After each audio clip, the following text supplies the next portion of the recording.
سڵاو ڕێز بێەوە بینەرانی خۆشەویستی تەلەڤیزیۆنی کۆمەڵا بە یارمەتی هاوڕێیانی هاوکارم لەگەڵتانم بۆ پێشکەشکردنی هەواڵەکانی سەر لە بەیانی ڕۆژی شەممە. سەرەتا سەردێڕی گرنگترین هەواڵەکان. سازکردنی پەروەندە بۆ مرتزا نیعمەتی لە ئاودانان، ناڕوونی چارەنووسی ئەفشین حسێن پەناهی لە شاری سنا،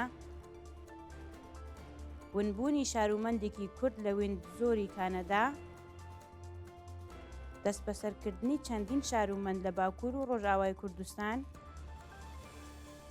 پەیامی پاڵپشتی ژنانی بەندکراو لە زیندانی ڕەشت لەگەڵ بەندکراوانی کەرەج و تاران،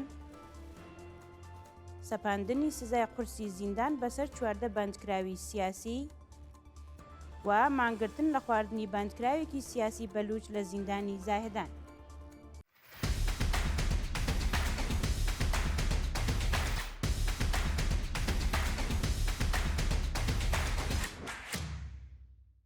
سازکردنی پەروەندە بۆ مرتزا نیعمەتی لە ئاودانان. بە پێی زانیاریەکان، ئیدارەیە ئیطلاعاتی ئاودانان لە پارێزگای ئیلام بە بیانی نووسینی کتێبی جوگرافیای شەخسی دۆسیەی نوێی دژی مرتزا نیعمەتی تۆمار کردووە. مرتزا نیعمەتی چالاکی مەدەنی خوشنا و ئەندامی پێشووی دەستەی زانیاری زانگۆی ئەهواز کە لە سەردەمی شۆڕشی ژینە دژ بە سەرکوتی وەحشیانەی خەڵک دەستی لە کار کێشا بوو، لە پەروەندەیەکی ساختەدا بە 5 ساڵ زیندان مەحکوم کراوە. لە ڕۆژانی ڕابردوودا ئیدارەی ئیطلاعاتی ئاودانان بە بیانی نووسینی کتێبی جوگرافیای شەخسی لەلایەن ئەو تۆژینەرە دۆسیەی تازەی بۆ دروست کردووە. ناڕوونی چارەنووسی ئەفشین حسێن پەناهی لە شاری سنە. وێڕای تێپەڕبوونی 1 هەفتە بەسەر کاتی دەست بەسەرکرانی ئەفشین حسێن پەناهی، چالاکی مەدەنی خەڵکی دێولان و دانیشتووی شاری سنە، چارەنووسی بە ناڕوونی ماوەتەوە. ئەفشین حسێن پەناهی ڕۆژی 19 بەفرانباری 1403 لە هێرشی هێزە ئەمنیەکانی ڕژیم بۆ سەر شوێنی کارەکەی دەست بەسەر کرا. شوێنی کار و خانووی ئەو چالاکە مەدەنیە لەلایەن ئیدارەی ئیطلاعاتەوە پشکندرا و ئەفشین ڕەوانەی شوێنێکی نادیار کراوە.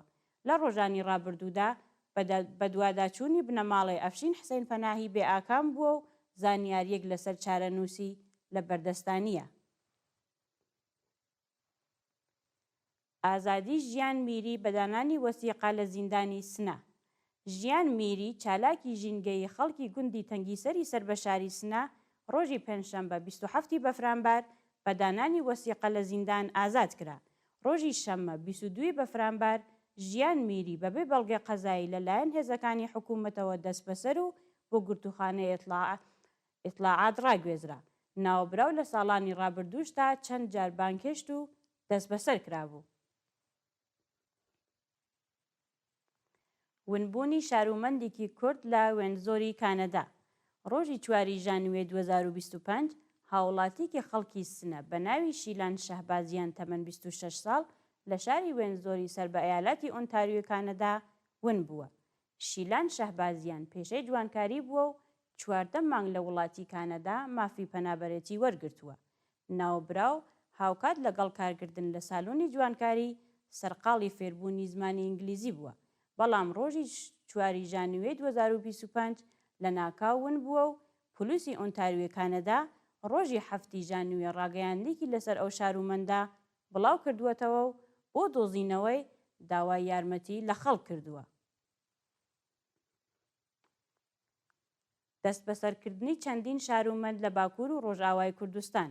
لە ڕۆژانی ڕابردوودا پۆلیسی تورکیا 27 شارومەندی کوردی لە باکوور و ڕۆژئاوای کوردستان ڕفاندووە و زانیاریەک لەسەر چارەنووسیان لە بەردەستانیە.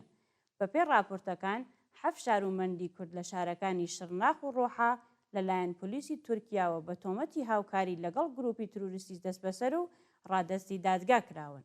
لە شاری سەریکانی بەکرێگیراوانی سەر بە دەوڵەتی تورکیا 16 شارومەندی کوردیان بە هۆکارێکی نادیار ڕفاندووە و چارەنووسیان بە نادیاری ماوەتەوە. هەروەها لە ئیستانبول 6 ڕۆژنامەوانی کورد لەلایەن ئیدارەی ئەمنیەتی تورکیا دەست بەسەر و بۆ شوێنێکی نادیار ڕاگوێزراون. پەیامی پاڵپشتی ژنانی بەندکراو لە زیندانی ڕەشت لەگەڵ بەندکراوانی کەرەج و تاران. کۆمەڵێک لە ژنانی بەندکراوان لە زیندانی لاکانی ڕەشت لە پەیامێکدا پشتیوانی خۆیان لە بەیانیەی 68 بەندکراوی سیاسی و ژنانی بەندکراو لە زیندانەکانی تاران، قەزەل حەسار و ئێڤین دووپات کردەوە. شەریفە موحەممەدی، فروغ سەمیعنیە، ئازادە چاوشیان، تینا دڵجوو و زۆهرە دادڕەس وێڕای مەحکومکردنی حکمی ئەعدامی پەخشان عەزیزی، مجاهید کورکور، مهدی حەسەنی و بێهروز ئیحسانی سەبارەت بە چوونەسەرەوەی ڕێژەی ئەعدامەکان هۆشداریان بە دەستگای قەزای ڕژیم داوە. بەندکراوانی ژن لە زیندانی لاکانی ڕەشت کە هەر سێشەمە بەشداری کارزایی نابۆسێدارە دەبن لە پەیامەکانیاندا خوازیاری کاردانەوەی توندی کۆمەڵگا لە ئاست شەپۆلی ئیعدامەکان لە ئێران بوون. سەپاندنی سزای قورسی زیندان بەسەر 14 بەندکراوی سیاسی.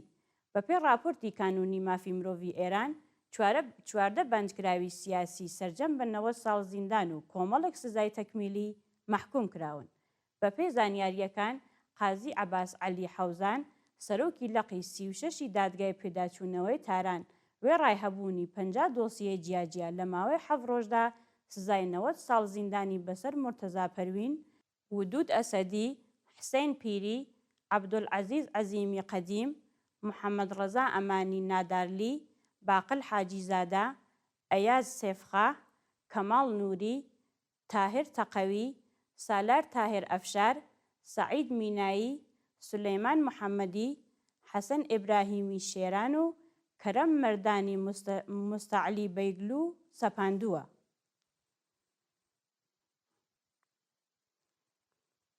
مانگرتن لە خواردنی بەندکراوێکی سیاسی بەلووج لە زیندانی زاهدان.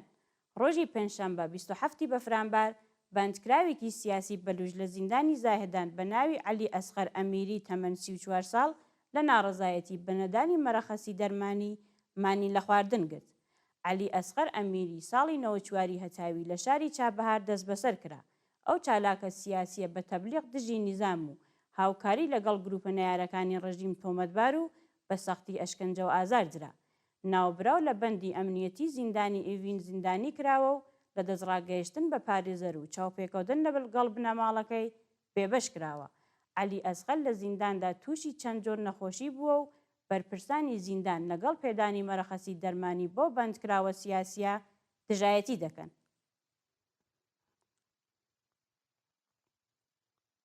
بێبەشکردنی بەندکراوانی زیندانی ئێڤین لە مافە سەرەتاییەکانیان.